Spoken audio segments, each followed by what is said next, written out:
മരിച്ചുപോയി. അപ്പൊ ഇബ്ലീസാണ് ആദ്യമായിട്ട് മരിക്കുന്നത്. കാരണം എന്താ? അള്ളാഹ്ക്കെതിരെ പ്രവർത്തിച്ചു. അപ്പൊ മരണം അപ്പൊ രണ്ടുണ്ടെന്ന് മനസ്സിലായി. ആത്മീയമായിട്ടൊരു മരണമുണ്ട്, ശാരീരികമായിട്ടൊരു മരണമുണ്ട്. ശാരീരികമായ മരണത്തിലാണ് ഹാബീൽ ഒന്നാമത്, ആത്മീയമായ മരണത്തിൽ ഇബ്ലീസ് ഒന്നാമത്.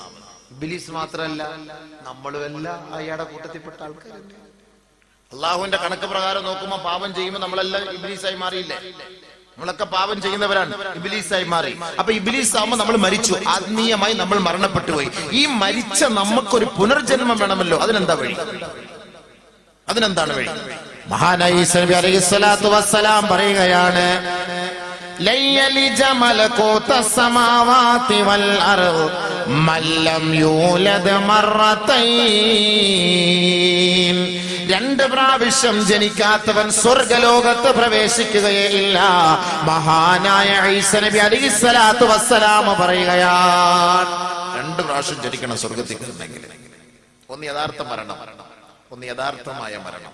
അങ്ങനെ യഥാർത്ഥമായി അവൻ ജീവിച്ചു, അതവൻ സ്വർഗത്തിലാണ്. രണ്ടാമത്തെ മരണം എന്താണ്? അവൻ പാപം ചെയ്തപ്പോൾ അവൻ ആത്മീയമായി അവന്റെ ഹൃദയം മരിച്ചുപോയി.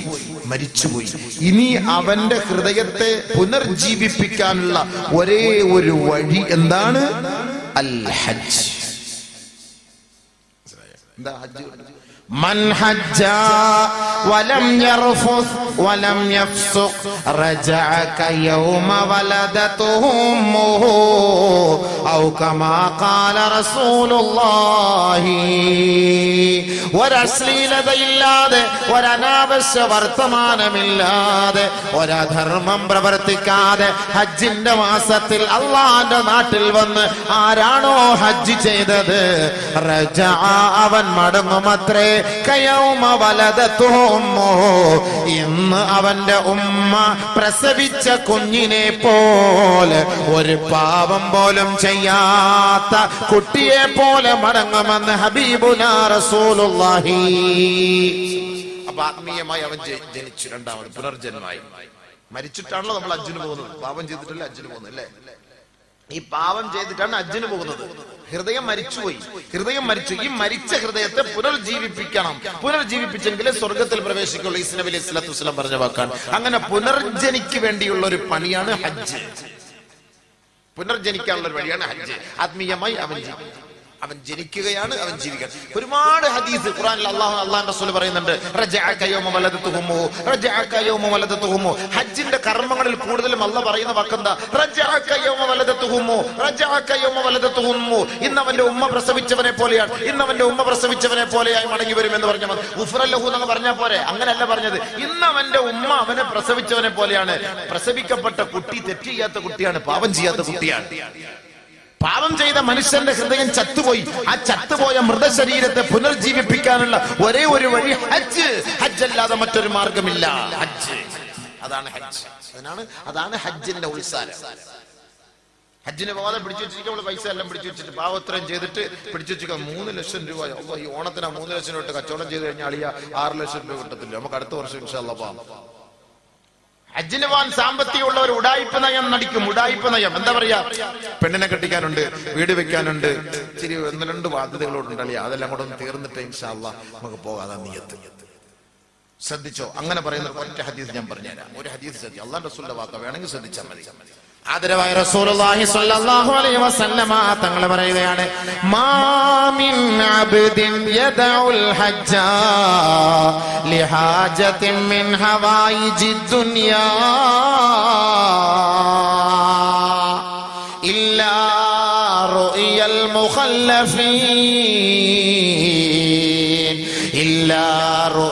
മുഖല്ലഫീൻ قبل أن يقضي تلك الحجة أو كما قال رسول الله.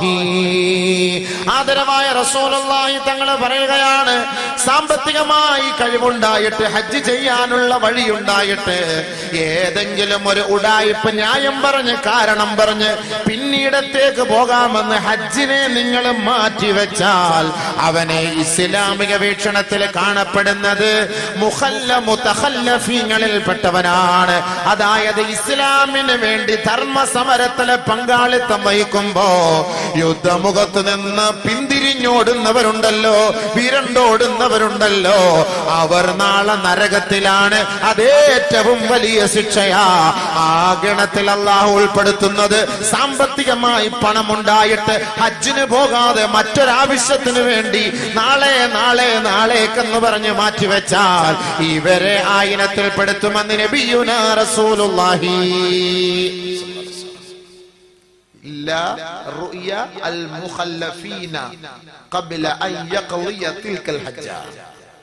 പിന്തിരിഞ്ഞോടുന്നവർ അള്ളാഹുവിനോട് ഹജ്ജിന് അടുത്ത മോളെ കെട്ടിക്കട്ടെ, കുഞ്ഞിനെ കെട്ടിക്കട്ടെ, കുഞ്ഞു വളരട്ടെ, വീട് വെക്കട്ടെ, അത് പകുതി 4 പില്ലറിലായിരിക്കും, ഇനി ഒന്നുകൂടെ ആകട്ടെ, ഫസ്റ്റ് നമ്മൾ ഫ്ലോർ ആക്കിയിട്ട് പോയി ഇതൊന്നും പണി അള്ളാന്റെ അടുത്ത് നടക്കൂല, നമ്മളെടുക്കുന്നത് നടക്കും.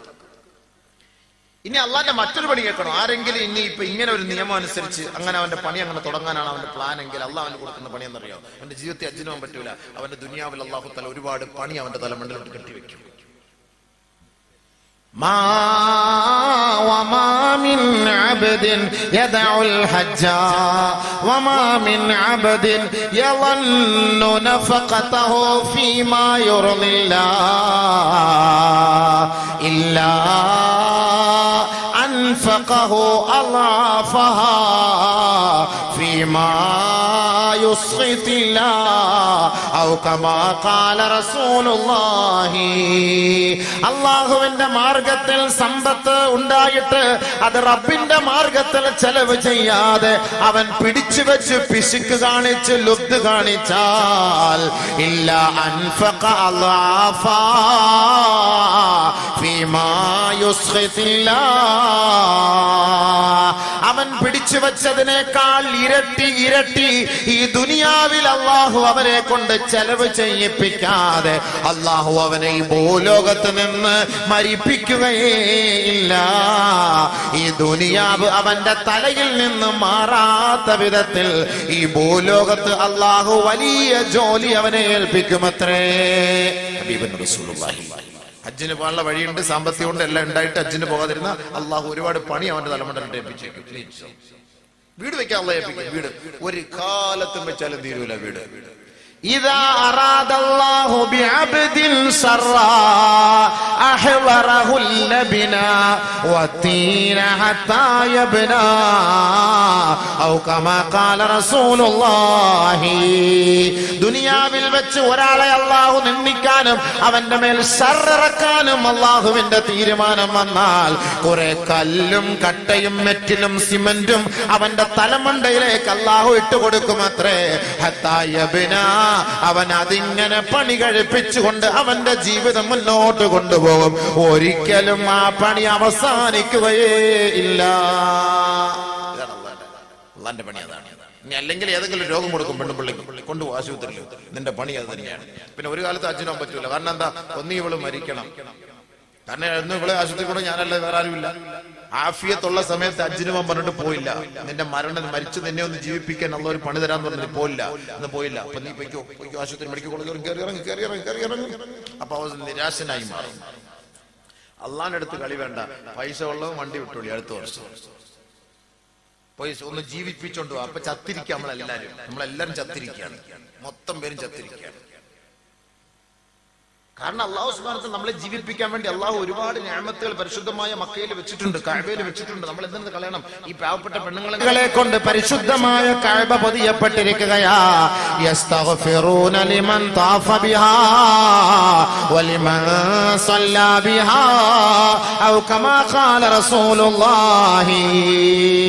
ആ കഅബയെ ആരാണോ തവാഫ് ചെയ്യുന്നത് അവർക്ക് വേണ്ടി 70,000 മലക്കുകൾ ഇതാ തസ്ബീഹ് ചൊല്ലുകയാണ്, ഇസ്തിഗ്ഫാർ ചെയ്യുകയാണ്. ആ കഅബയുടെ പൂമുഖത്ത് നമസ്കരിക്കുന്നവർക്ക് വേണ്ടി 70,000 മലക്കുകൾ സ്വലാത്ത് ചൊല്ലുകയാണ്. 70,000 മലക്കളെ കൊണ്ട് ആ കഅബ പൊതിഞ്ഞിരിക്കുന്നത്. എപ്പോഴും അവരവിടെ തന്നെ കാണും. ആ കഅബയിൽ എപ്പോഴും അവർ തന്നെ. 70,000 മലക്കൾ ആ കഅബയെ പിടിച്ച്, അതിന് അവരുടെ മുകളിൽ നമുക്ക് പിടിക്കാൻ പറ്റുള്ളൂ. 70,000 മലക്കൾ ഉണ്ടാവും. അവരെപ്പോഴും നമുക്ക് കൊണ്ട് ഇങ്ങനെ ദുആ ചെയ്തുകൊണ്ടിരിക്കുകയാണ്. അല്ലാഹ് പുറത്തോട് വരുന്നവൻ പാവപ്പെട്ടവനുള്ള സാധുക്കളാണല്ലോ. പുറത്തോടുള്ള ഇതാണ് കഅബ. കഅബയേക്കാൾ അല്ലാഹു സുബ്ഹാനഹു വ തആല എന്റെയും നിങ്ങളുടെയും ശരീരത്തിന് അല്ലാഹു തആല വില നൽകി. കഅബയേക്കാൾ. അത് നിങ്ങൾക്ക് അറിയോ? നമ്മളൊക്കെ വലിയ മനുഷ്യന്മാരാണ്. ഇവിടുത്തെ ഏറ്റവും വലിയ മാന്യനാരാണ്? സമ്പത്തുള്ളവനാണ്, പ്രതാപമുള്ളവനാണ്, അധികാരമുള്ളവനാണ്, സമ്പത്തുള്ളവനാണ്, പണമുള്ളവനാണ്. അവനെയുള്ള പവർ. ബഹുമാനമുള്ള സഹോദരങ്ങളെ, ഞാനും നിങ്ങളും അടങ്ങുന്ന ഈ മനുഷ്യനെ അള്ളാഹു ആദരിച്ചു, അള്ളാഹു ബഹുമാനിച്ചു. അത് നമ്മൾ മനസ്സിലാക്കിയിട്ടുണ്ടോ? അള്ളാഹു ആദരിച്ചു, അള്ളാഹു ബഹുമാനിച്ചു എന്നെയും നിങ്ങളെയും. എതിനേക്കാൾ?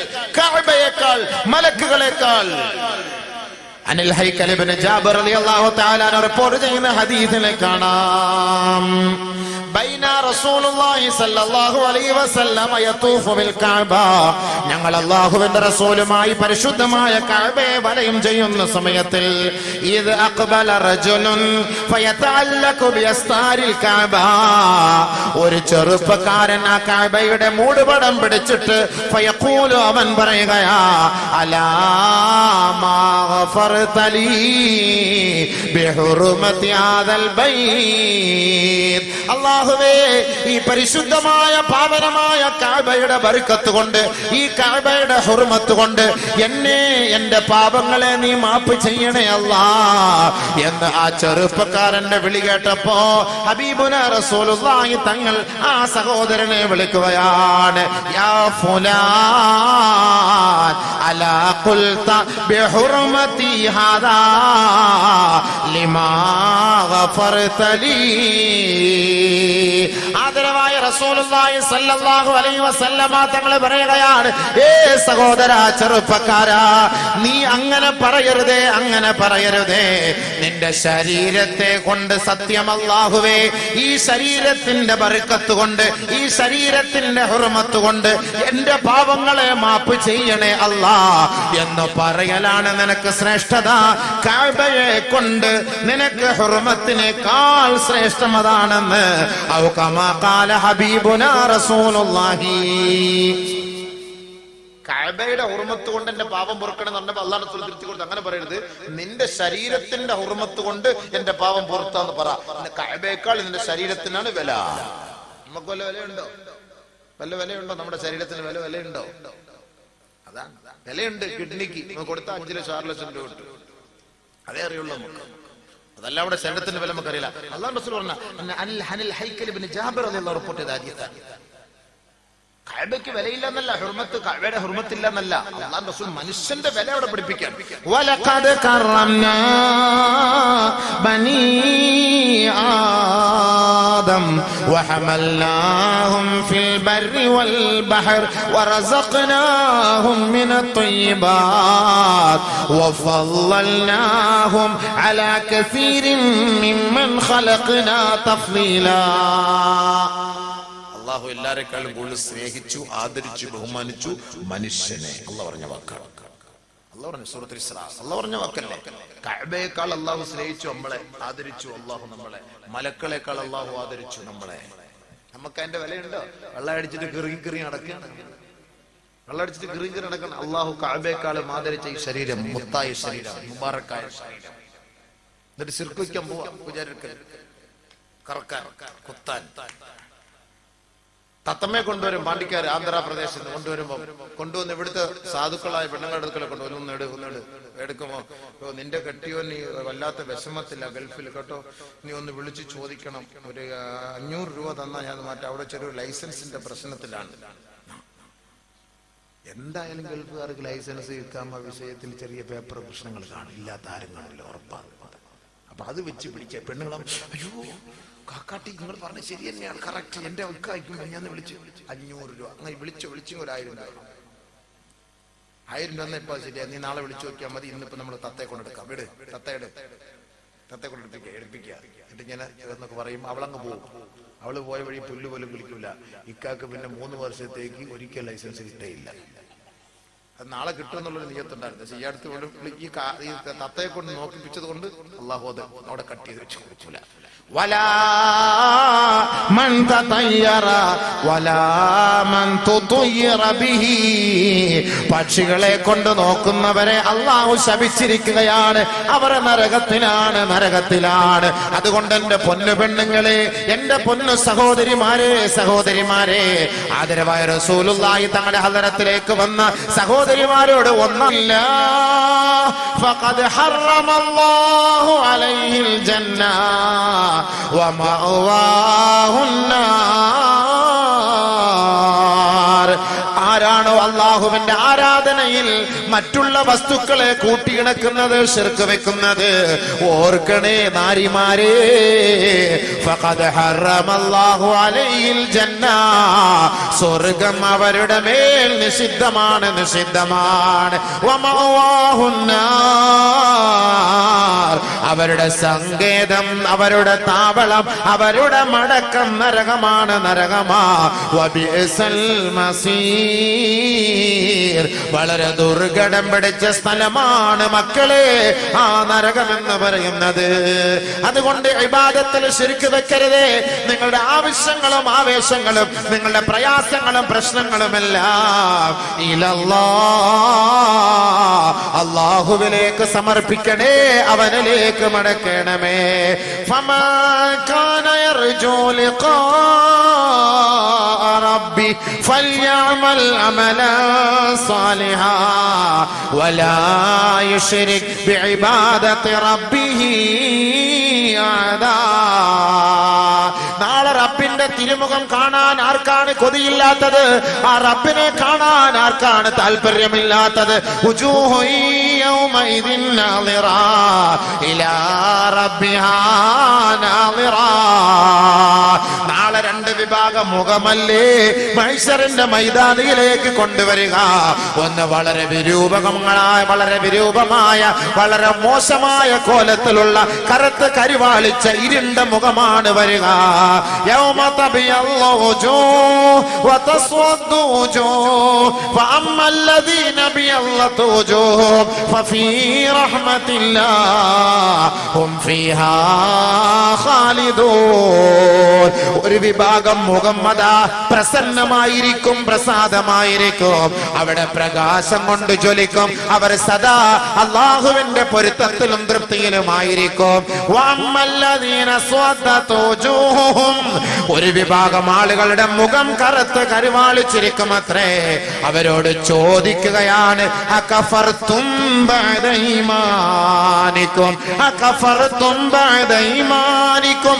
ഉമ്മാന്റെ ഗർഭാശയത്തിൽ നിന്ന് പുറത്തേക്ക് വന്നപ്പോ നിന്റെ വലത് കാതിൽ തൗഹീദിന്റെ നാമമല്ലേ നീ കേട്ടത്? ഇടത് കാതിലും തൗഹീദിന്റെ നാമമല്ലേ നീ കേട്ടത്? പക്വതയായി പാകതയെത്തി നീ വളർന്നു വലുതായി നിന്റെ ജീവിതത്തിൽ കുറച്ച് പ്രശ്നങ്ങൾ വന്നപ്പോ അല്ലാഹുവിനെ മറന്നിട്ട് വിശ്വാസത്തെ പണയപ്പെടുത്തി അവിശ്വാസത്തിലേക്ക്, ശിർക്കിലേക്ക് പോയില്ലേ? നീ അനുഭവിക്കടോ. അകഫർതും ബഅദ ഈമാനിക്കും. അല്ലാഹു പാവനമായ പവിത്രമായ ഈമാൻ നൽകിയിട്ട് കേവലം അമ്പലത്തിന്റെയോ ക്രൈസ്തവ ചർച്ചിന്റെയോ ബുദ്ധവിഹാരത്തിന്റെയോ ഗുരു മന്ദിരത്തിന്റെയോ മുന്നിൽ കൊണ്ടുപോയി സമർപ്പിച്ച് ഈമാനിനെ പണയപ്പെടുത്തിയവരല്ലേ? ഫദൂഖൂ, ഈ ശിക്ഷ നിങ്ങൾ രുചിക്കണേ.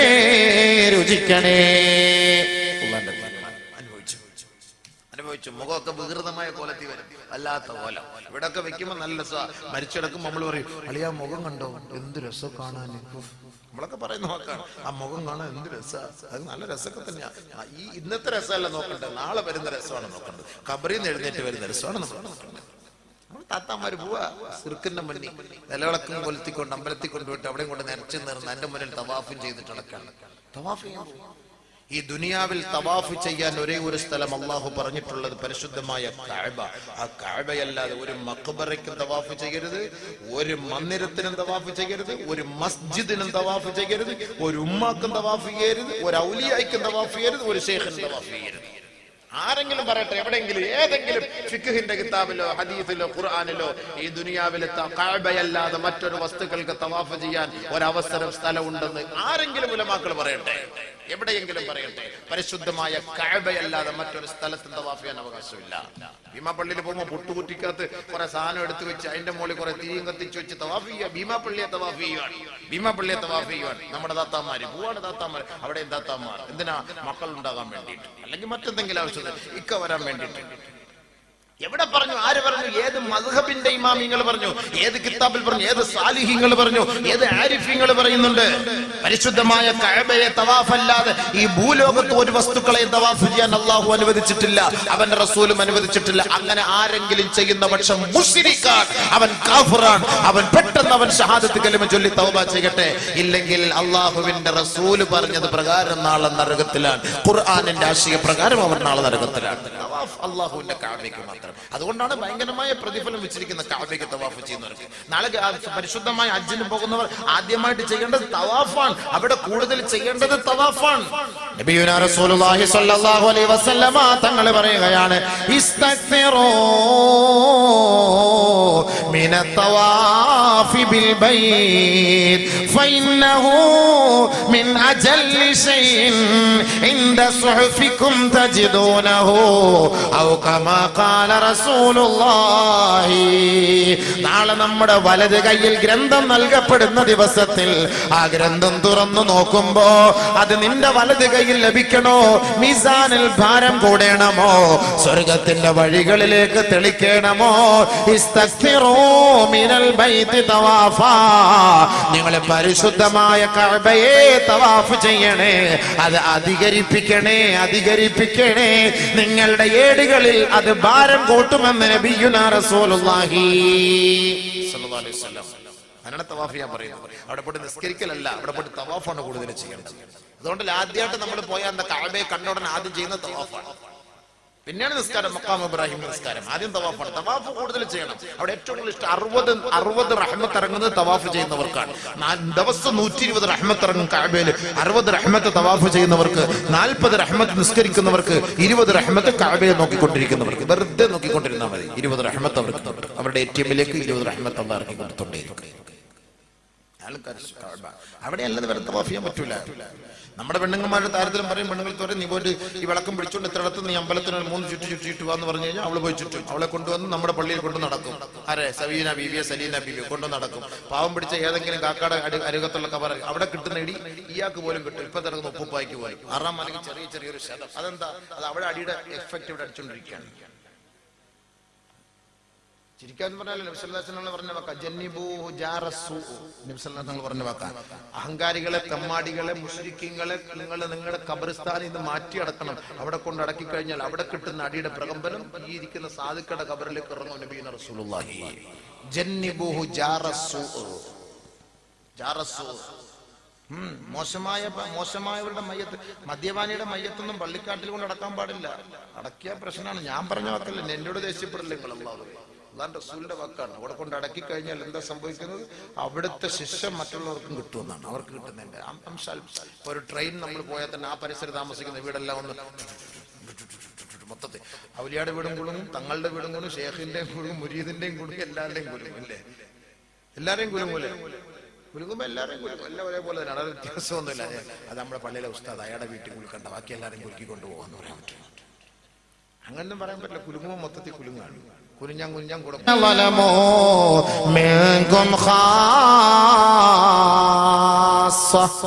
പ്രത്യേകമായ ഒരു വിഭാഗത്തിന് മാത്രമല്ല ശിക്ഷ ഇറങ്ങും, മൊത്തത്തിൽ ഇറങ്ങും. അതുകൊണ്ട് നിങ്ങളത് സൂക്ഷിക്കണേ. അല്ലാഹു തആല പറഞ്ഞ വാക്കാണ്. അതുകൊണ്ട് സത്യവിശ്വാസിനികളായ സഹോദരിമാർ, നബിയേ, അങ്ങയുടെ അരികിലേക്ക് കടന്നു വരുമ്പോ അവരോട് ഒന്നാമതായി പറയേണ്ടത് അല്ലാ യുശ്രികന ബില്ലാഹി ശൈആ. എന്റെ പൊന്നു പെങ്ങന്മാരെ, നിങ്ങൾക്ക് വിഷമമുണ്ടാകരുതേ. ഈ ദുനിയാവിന്റെ ജീവിതമല്ല നമുക്ക് വലുത്, ആഖിറമാണ് പെങ്ങളെ നമുക്ക് വലുത്. ഒരിക്കൽ അല്ലാഹുവിന്റെ റസൂൽ പറയുകയുണ്ടായി, ഇർതഹലത്തി ദുനിയാ മുദ്ബിറാ وارتحلت الآخرة مقبلا لكل منهما ولكل منهما بنون فكونوا മിൻ അബ്നാഇൽ ആഖിറ വലാ തകൂനൂ മിൻ അബ്നാഇദ് ദുനിയാ. ആദരവായ റസൂലുള്ളാഹി സ്വല്ലല്ലാഹു അലൈഹി വസല്ലമ തങ്ങൾ പറയുകയാണ്,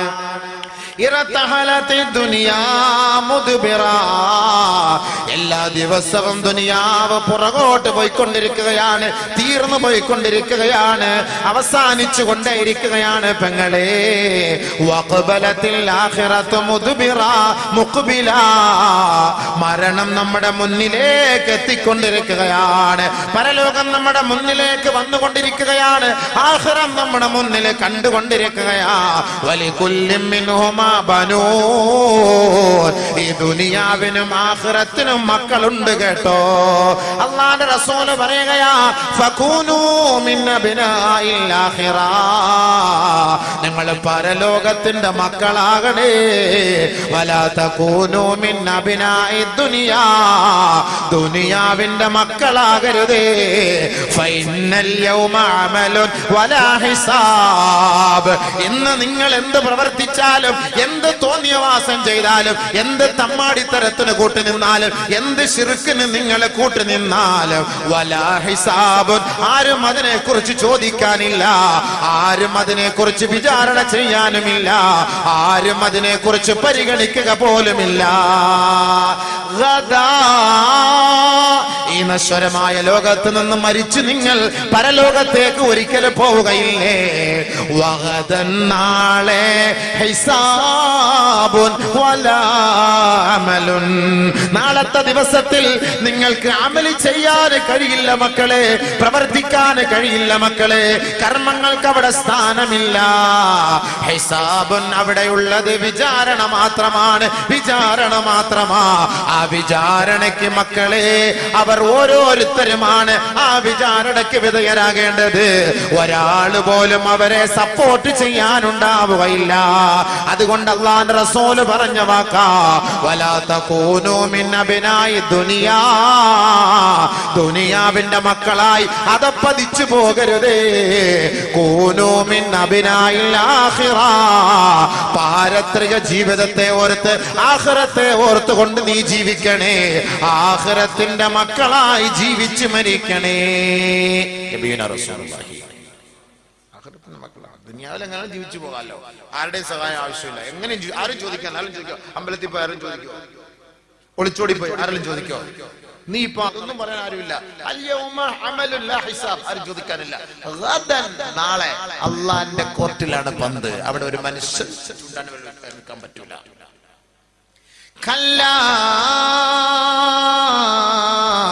ഇദാ ദുഖത്തിൽ അർളു ദക്കാ ദക്കാ വജാ റബ്ബുക വൽ മലകു സഫാ സഫാ വജീഅ യൗമഇദിൻ ബിജഹന്നം വജീഅ യൗമഇദിൻ ബിജഹന്നം يومئذ يتذكر الإنسان يومئذ يتذكر الإنسان أنى له الذكرى يقول يا ليتني قدمت لحياتي فيومئذ لا يعذب عذابه أحد ولا يوثق وثاقه أحد. ആകാശഭൂമികളെ കിടുകിടാ വിറപ്പിക്കപ്പെടുന്ന ഒരു ദിവസം ഉണ്ടാകും സഹോദരാ. അമ്പരചുംബികളായ കോട്ടകൊത്തളങ്ങൾ അടിച്ചു പൊളിച്ച് ജീവിക്കുകയല്ലേ. മരണത്തെ നീ ഒരിക്കൽ കാണേണ്ടി വരുമെന്ന ചിന്ത പോലുമില്ലാതെ ആഹ്ലാദത്തിലും ആർഭാടത്തിലും അനാചാരത്തിലും അന്ധവിശ്വാസത്തിലും മുങ്ങിത്താണുകൊണ്ടിരിക്കുന്ന നിന്നെ ഉപദേശിക്കാൻ ഏതെങ്കിലും ഒരു സാരിഹ്യങ്ങൾ കടന്നു വന്നാൽ അവരെ ആക്രോശിക്കുകയും അധിക്ഷേപിക്കുകയും ചെയ്യുകയല്ലേ. ഒരിക്കൽ നിന്റെ മുന്നിൽ ഇതാ മരണം ഓടിയെത്തും കേട്ടോ. ആ ലോകം മുഴുവനും തകർക്കപ്പെടുമ്പോ ആകാശഭൂമികളെ ചുരുട്ടിക്കൂട്ടി അല്ലാഹു സുബ്ഹാനഹു വ തആല ഞാനാണ് ഇന്നത്തെ പ്രജാപതി, പ്രജാപതി, ഞാനാണ് ഇന്നത്തെ പ്രൗഢിയുള്ളവൻ, ഞാനാണ് ഇന്നത്തെ മാലിക്, ഞാനാണ് ഇന്നത്തെ രാജാവ് എന്ന് അഹങ്കാര ധാർഷ്ട്യത്തോടെ അള്ളാഹു പറയുന്ന ദിവസമുണ്ടല്ലോ, ഈ മാനവ സമൂഹത്തെ മുഴുവനും ഇതാ റബ്ബിന്റെ കോടതിയിലേക്ക് കൊണ്ടുപോവുകയാണ്. മഹ്ശറ വൻസഭയിൽ നിരന്ന് നിൽക്കുകയാണ്. അവിടെ താഴ്ന്നവനെന്നോ ഉയർന്നവനെന്നോ ഒന്നുമില്ല. അവിടെ കുലത്തിന് സ്ഥാനമില്ല, നിറത്തിന് സ്ഥാനമില്ല, വർണ്ണത്തിന് സ്ഥാനമില്ല. ദേശഭാഷ വർണ്ണവർഗ വിവർണ വ്യത്യാസമന്യേ എല്ലാവരും മഹ്ശറയുടെ തിരുമുറ്റത്ത് നിൽക്കുന്ന ആ വേളയിൽ അവന്റെ കണ്ണിനെ സാക്ഷ്യപ്പെടുത്തി നരകം കെട്ടിവലിച്ചു കൊണ്ടുവരികയാണ്. വജിയ യൗമഇദിൻ ബിജഹന്നം, വജിയ യൗമഇദിൻ ബിജഹന്നം. ശിർക്ക് വെക്കരുതേ, നമസ്കാരം ഒഴിവാക്കരുതേ, മദ്യപിക്കരുതേ, വ്യഭിചരിക്കരുതേ, മോഷ്ടിക്കരുതേ, കൊലയും കൊള്ളയും നടത്തരുതേ, ആരെയും ആക്ഷേപിക്കരുതേ, അധിക്ഷേപിക്കരുതേ എന്നെല്ലാം ഉലമാക്കൾ മിമ്പറിലൂടെ മെഹ്റാബിലൂടെ നിങ്ങൾക്ക് പറഞ്ഞു തരുമ്പോ കൂസലില്ലാതെ കേട്ടിട്ട് എഴുന്നേറ്റ് പോയി വീണ്ടും ഭൗതികമായ ജീവിതത്തിനോട് താല്പര്യവും ആസക്തിയും കൂട്ടുന്നവരെ, നരകമുണ്ടെന്ന് ഉലമാക്കൾ നിങ്ങളോട് ഗർജിച്ചിട്ട് ആ വാക്കുകൾ നിങ്ങൾ പുച്ഛത്തോടെ തള്ളിക്കളഞ്ഞവരല്ലേ, ഇതാ നിന്നെ സാക്ഷ്യപ്പെടുത്തി ആ നരകം കെട്ടിവലിച്ചു കൊണ്ടുവരികയാണ്. 70,000 ചങ്ങലകൾ കൊണ്ട് കെട്ടിവലിച്ചു കൊണ്ടുവരികയാ. ഓരോ ചങ്ങലയുടെ അഗ്രത്തിലും 70,000 മലക്കുകൾ നിൽക്കുകയാ. ഈ മാനവൻ അവന്റെ നേർ കണ്ണുകൊണ്ട് കാണുകയാണ്. വജീഅ യൗമഇദിൻ ബിജഹന്നം, യൗമഇദിൻ ആ ദിവസം യതദക്കറുൽ ഇൻസാൻ.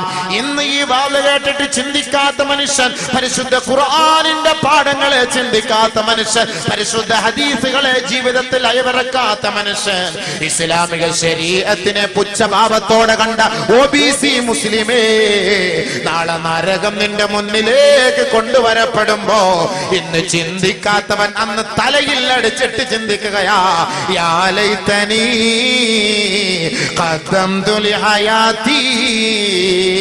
ഒന്ന് മടക്കണേ അല്ലാ, ഒരവസരം കൂടി നൽകണേ അല്ലാ. ഒരവസരം നൽകിയാൽ ഇനി മേലിൽ ശിർക്ക് വെക്കില്ല അല്ലാ. എന്റെ ജീവിതത്തിൽ എന്ത് പ്രശ്നങ്ങൾ വരട്ടെ, എന്ത് ബുദ്ധിമുട്ട് വരട്ടെ, എന്ത് ഇടങ്ങേറ് വരട്ടെ, 2 റക്അത്ത് സുന്നത്ത് നമസ്കരിച്ച് സുജൂദിൽ കിടന്ന് നിന്റെ ദർബാറിൽ പൊട്ടിക്കരയുകയല്ലാതെ അല്ലാഹുവേ, നീ വിലക്കിയ ബിംബങ്ങളുടെ മുന്നിലോ നിലവിളക്കിന്റെ മുന്നിലോ അല്ലാ വടവൃക്ഷങ്ങളുടെ മുന്നിലോ ഞാൻ നമ്രശിരസ്കനാകില്ല അല്ലാ. യാ ലൈതനീ ഖദ്ദംതു ലിഹയാതി. ഒരവസരം കൂടി നൽകി മടക്കണേ അല്ലാ. അന്നാ ലഹു ദിക്റാ. അന്ന് നീ ചിന്തിച്ചിട്ട് എന്ത് പുണ്യമാണ് സഹോദരാ. ഇപ്പോൾ നിന്റെ ചിന്തയ്ക്ക് യാതൊരു വിലയുമില്ല. വല്ല വിലയുണ്ടോ? അവിടെ പോയിട്ട് ചിന്തിച്ചിട്ടുള്ള കാര്യമുണ്ടോ? അന്നാ ലഹു ദിക്റാ. എന്താ കാര്യം?